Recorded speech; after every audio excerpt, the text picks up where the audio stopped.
what we call the ego, that imagined sense of me in the background of every canvas painting experience of our life, it always wants to hide its true falseness. It wants to hide the fact that it's not real. And it's got 10,000 different ways to do that, more probably.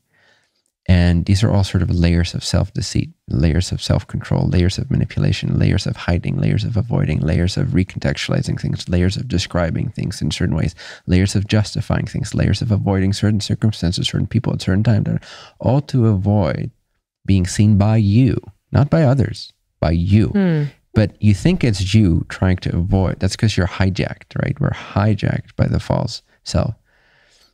It's a hijacker of our sense of self. It's like a little virus. It's like a little COVID-19 called me. And it's hijacked our consciousness, our sense of self. So now we're operating on behalf of COVID-19. So we're wearing masks because we don't want to be seen. We don't want to show our true selves.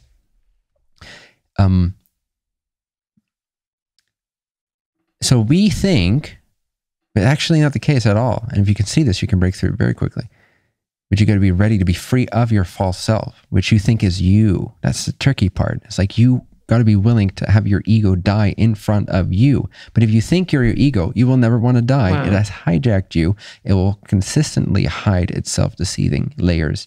It will continue to lie and not know that it's lying, or partially know that it's lying, but have yet another layer ready to justify why or how the lie is not really a lie, or how everyone is lying in that way, so it's normal.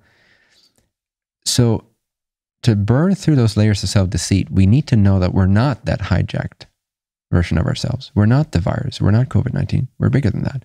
We are bigger than the one that feels anxious in that situation.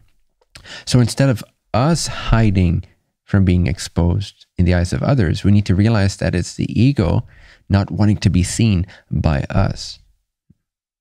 Does that make sense? And it's using us and other people to accomplish its aim. So we got to realize that the one who's afraid to be exposed is not us by others. It is the ego by us, using others. Fuck, I love that so much.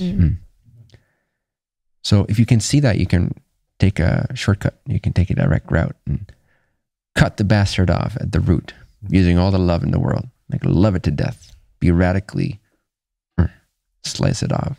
Nope. I'm not going to lie to myself. I'm not going to believe I am this person that feels anxious about being exposed, because that's not me.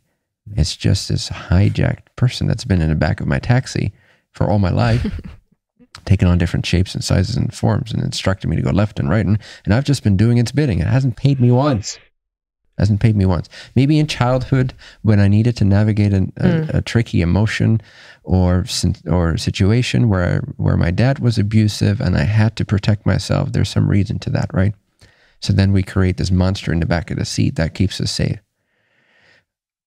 But that's, for most people, not necessary. Now it's just a self-perpetuating story, and then it creates circumstances that seem to mimic that reality being needed, because we're now identified with the voice in our head.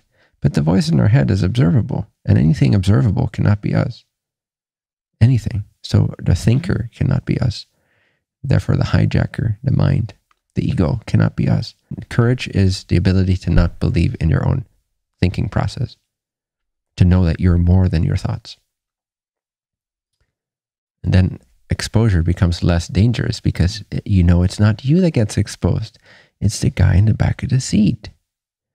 It's not me. Oh, I've never manipulated. I've never controlled. I've never been false. I've never wanted these false things.